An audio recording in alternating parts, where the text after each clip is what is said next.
जय हिंद। मोहम्मद इफ्तिखारुद्दीन जो कि 1985 बैच के आईएएस ऑफिसर है, वो वायरल वीडियो को लेकर खासे चर्चा में है, जहां पर वो जमीन पर बैठे दिख रहे हैं और एक मौलाना वहां तकरीर दे रहा है और लोगों को ये धर्मांतरण के लिए उकसा रहे हैं। मौलाना ने कहा कि अल्लाह का शुक्र है कि हमें अल्लाह ने उत्तर प्रदेश के रूप में एक ऐसा सेंटर दिया है जहां से हम देश ही नहीं पूरी दुनिया को कंट्रोल कर सकते हैं। उसके बाद वो लोगों से आह्वान करता है कि अल्लाह के बदसाहत और निजामियत का राज कायम करना है। इसके अलावा एक मनगढ़ंत स्टोरी भी सुना रहा है कि पंजाब में एक की बहन की डेथ हो गई, वहां उनको जलाया जा रहा था तो उनके कपड़े जल गए, वो नंगी हो गई, तो ये काफी शर्मिंदित हो गए। तो इन्होंने सोचा कि मेरी एक बेटी भी है, उसके साथ भी ऐसा ही होगा और खुद के साथ भी ऐसा ही होगा। इसकी वजह से उन्होंने हिंदुइज्म को छोड़कर इस्लाम कबूल कर लिया कि इस्लाम में सब कुछ जायज है और इस्लाम में इस तरह की चीजें नहीं है। वो लोगों का ब्रेन वॉश कर रहा है। जो आईएएस ऑफिसर है वहां बैठा हुआ दिख रहा है। अब बात है उस आईएएस ऑफिसर की, तो वो आईएएस ऑफिसर बोलता है कि लोगों से आप आह्वान करें, दुनिया के इंसानों को बताएं कि अल्लाह और रसूल का राज कायम करना है। उनका वो पहले वीडियो देख लीजिए। मोहम्मद सल्लल्लाहु अलैहि वसल्लम ऐलान करो, बताओ पूरे दुनिया के इंसानों को, या नास, एक कुल के कुल इंसानों, नास इंसान का बहुवचन, इंसान का जमा, इंसान के माने एक इंसान, और जब नास का इस्तेमाल होगा इस्तेमाल में इसके माने कुल के कुल इंसान, total mankind. To tell the mankind that, O mankind, I am the Rasul of Allah, to do all in total, Jamia, in total. Not a single happiness there. तुम सबके लिए मैं अल्लाह का रसूल।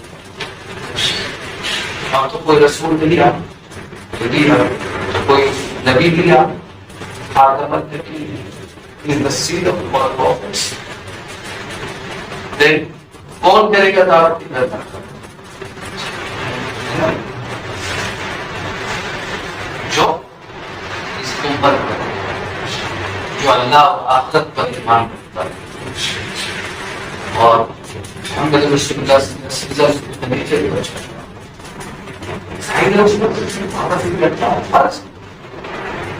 इस्लाम को है, उनके मिशन को आगे बढ़ाए। उन्होंने जजीरे नुमा अरब के खत्ते पर अल्लाह का किंगडम कायम कर, अल्लाह का किंगडम, अल्लाह की बादशाह है ना, अल्लाह की कायम कर। कहाँ गए? पूरी जमीन पे नहीं, पूरी जमीन पे नहीं खाए अरब में, लेकिन अभी तो अल्लाह के दूध का इमाम होना है, अल्लाह के दूध का इमाम होना है, पूरी जमीन पर अल्लाह के दूध का इमाम होना है ना, हर कच्चे पर तबके अरे अल्लाह का दीन दाखिल होना है, अल्लाह का निजाम दाखिल होना है। तो कैसे होगा?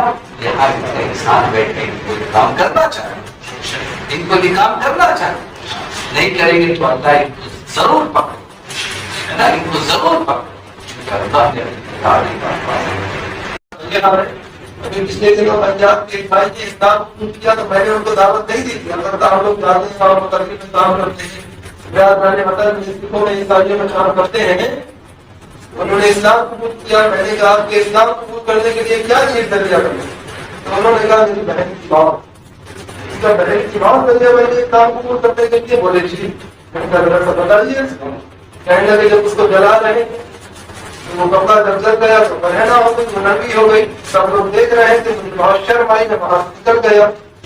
मेरे बहन ने मालूम में डाला कि आज तो मेरी बहन को लोग देख रहे हैं, कल मेरी बेटी थी, इसको भी लोग देखेंगे, मरने के बाद से भी ऐसी करेगी। उसी वक्त मेरे दिल में आया कि इस्लाम से अच्छा कोई भी नहीं है, मुझे कबूल कर देना। मैं ऐसे ऐसे घूमता रहा, उसने कलमा नहीं पढ़ाया तो फिर आपके बारे में मुशर्रफ साहब है, उन्होंने बताया कि निशान साहब नबीना से आते हैं, वो आपको कलमा बताते हैं। कैसे कैसे लोग क्या क्या चीजें जरिया बन रही लोगों को इस्लाम कबूल करने के लिए। दोस्तों हम लोग बैठे हुए हैं, काम नहीं कर रहे हैं, अल्लाह ने आपको ऐसा बेहतर इसलिए खालिफा ऐसा इस्लामिक स्टेट का ही इसको कहता दे दिया है कि यहाँ दुनिया के अंदर काम कर सकते हैं, कम से कम ये मुद्दा जो आपका ताल्लुक का है, जहाँ लोग मोहताज हो रहे हैं और जहाँ लोग दीन से रुबरदारी कर रहे हैं, अल्लाह पाक ने ऐसी अच्छी चीजें लिखवा दी है, पूरा जो है सेट बनवा दिया, शुद्ध धर्म है, शुद्ध उपासना है। किताब हमारे देश का उपराष्ट्रपति है, उसका मुखार नहीं रहा, मुखार में 5,000 छपा, इसके बाद अभी 50,000 छपा है ना, जिसको तुम लोग राष्ट्रपति के राष्ट्रपति तमन्ना आए कुछ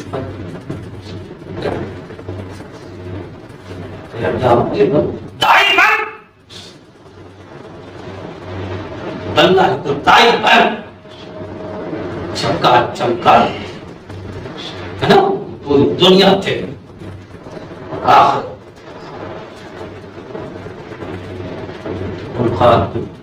तो पहले तो इसी ले लिया था, बाद में हामिद बता रहे इनको मुखार खुद ही बता रहे कि हामिद ने नहीं कर मुखार से मुखार कैसे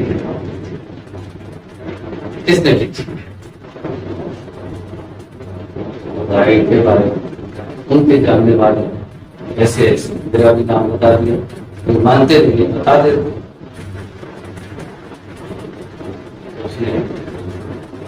अच्छे दर्शन मैंने ये कह रखा के जरिए खबर जाएगी कि अपने देश के राष्ट्रपति में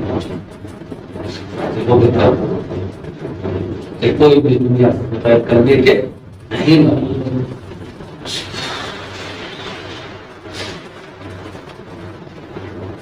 बहुत किया जिंदा। अब ये जो मजहबी लोग इस तरह की तकरीरें कर रहे हैं, ये एक IAS ऑफिसर है, आपने राष्ट्रपति भी बनाकर देख लिया, उपराष्ट्रपति भी बना के देख लिया, बॉलीवुड में कई सुपरस्टार भी आपने बनाए।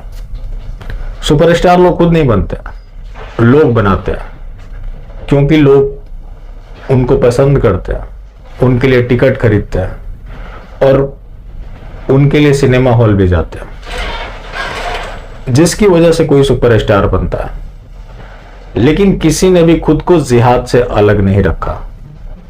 इससे यह तय है कि ये अपने एजेंडा पर कायम है। यही वजह है कि ये लगातार आगे बढ़ रहा है। हिंदू कंफ्यूज है, इसलिए हर जगह मारा जा रहा है। अब ये जो इफ्तिखारुद्दीन जो भी है, ये कोई इकलौता मामला नहीं है। अब मैं अपने मुद्दे पे आता हूं, जो कि मेरा ड्यूटी है, नरेंद्र दामोदर दास जी को बेनकाब करना। अब नरेंद्र दामोदर दास जी ने, आपको पता होगा, मैं कई बार जिक्र कर चुका हूं, और जब तक हर आदमी नहीं जान जाता तब तक मैं ये जिक्र करता रहूंगा। सरकार इनको IAS IPS बनाने के लिए फ्री कोचिंग दिलवा रही है, क्योंकि ये मजहबी लोग हैं। ये मजहबी लोग वहां से निकलकर क्या कर रहे हैं, जिसको सरकार फंडिंग कर रही है, उस ज़कात फाउंडेशन का मौलाना कलीमुद्दीन भी गिरफ्तार हुआ है। सोचिए कि उसके ट्रेनिंग दिए हुए बंदे क्या कर रहे होंगे। लेकिन अल्पसंख्यक विकास के नाम पर यह सब कुछ झेला जा रहा है और लोग भी इंजॉय कर रहे हैं। तुष्टिकरण का खेल बहुत बुरा होता है। मास्टर स्ट्रोकवादी जिहादी जो अक्सर पहुंच ही आते हैं कि उनके पिताजी को बदनाम किया जा रहा है, उनकी वो गलत रास्ते पे जाने से रोका जा रहा है, क्योंकि इस तुष्टिकरण के खेल में कांग्रेस भी डूब चुकी है। कांग्रेस का जब सफाया हो गया तो फिर भारतीय जनता पार्टी का तो ग्राउंड था ही नहीं, तो फिर भारतीय जनता पार्टी का होगा क्या। इनके साथ भी वही असर होगा। जो आज कांग्रेस अस्तित्व की लड़ाई लड़ रही है, वही हाल इनका भी होगा, क्योंकि नरेंद्र दामोदर दास जी ने जो तुष्टिकरण की सारी प्रकाष्ठा को पार कर दी, जिस तरह से अल्पसंख्यक विकास के नाम पे इस देश को जिहाद के हाथों सौंप दिया। ऐसा नहीं है कि फ्री कोचिंग ही केवल दिलवाया जा रहा है, हर जगह चुन चुन कर जिहादियों की भर्ती की जा रही है। कैसे भी इनका कोशिश है कि उन्हें हम इस लायक बना दें कि कि वो आने वाले समय में देश को संभाल सके। जनसंख्या वो अपना बढ़ा रहे हैं, हिंदुओं का धर्मांतरण वो करा रहे हैं, लैंड जिहाद करा रहे हैं, लव जिहाद हो रहा है। सब कुछ किसके खिलाफ हो रहा है? हिंदुओं के खिलाफ। उनको सब्सिडी भी दी जा रही है, वो भी सरकार की तरफ से। जब मामला सुप्रीम कोर्ट में जाता है तो सरकार कहती है कि ये जो धड़ा है वो पीछे रह गया है, इसको आगे लाने के लिए सब किया जा रहा है, इससे हिंदुओं का कोई नुकसान नहीं है। तो सरकार ने तो अपना जस्टिफाई कर ही रखा है। तो फिर हिंदू बचेगा भी तो कैसे बचेगा? जिस तरह से गवर्नमेंट स्पॉन्सर्ड जिहाद चल रहा है भारतवर्ष में, तो फिर बचेगा नहीं। यहां का जो हिंदू है वो प्रतीकों की राजनीति में उलझा हुआ है। इसके बाद भी कुछ कुछ मास्टर स्ट्रोकवादी जो उस चीज को कैसे जस्टिफाई करते हैं। कल मेरे पास एक मास्टर स्ट्रोकवादी का मैसेज है, मैं खैर उसका नाम नहीं लेना चाहता क्योंकि नीच और गलीच लोगों का नाम मैं लेना कभी भी नहीं पसंद करता। उसने कहा कि मोदी जी तुष्टीकरण इसलिए कर रहे हैं क्योंकि आज हिंदू प्रतिकार की स्थिति में नहीं है। मतलब हिंदू सड़क पर नहीं निकल रहा है, गाड़ियां नहीं जला रहा है, इसका मतलब इस चीज का छूट मिल जाता है कि नरेंद्र दामोदर दास जी तुष्टीकरण की सारी प्रकाष्ठा पार करते हैं। और ये सब जो ये खेल खेल रहे हैं, आज बेशक आप में से बहुत लोगों को समझ नहीं आ रहा है, लेकिन इसका आने वाले समय में जो परिणाम दिखेगा, जिसके आपने कभी उम्मीद भी नहीं की होगी। क्योंकि जिस तरह से हर डिपार्टमेंट में इन लोगों को बिठाया जा रहा है, ये कहीं भी चले जाए, जिहाद इनका पीछा नहीं छोड़ता। कुछ लोगों के माइंड में कंफ्यूजन होता है कि ये सारे एक जैसे नहीं होते हैं। यही वजह है कि हिंदू मारा जाता है। सारे एक जैसे ही होते हैं, सारे एक जैसे हो ना हो, जिहादी सारे होते हैं। और जिहाद का मतलब आपको पता है, जो भी नॉन बिलीवर्स है उसके वजूद को खत्म कर देना। और शर्म की बात है कि जो कुछ भी हो रहा है वहां पे शासन प्रशासन की सहमति तो है, इसके अलावा उनको ये सब करने के लिए सरकार पैसे दे रही है। रही बात इफ्तिखारुद्दीन की, तो ये मामला यूपी से जुड़ा हुआ है।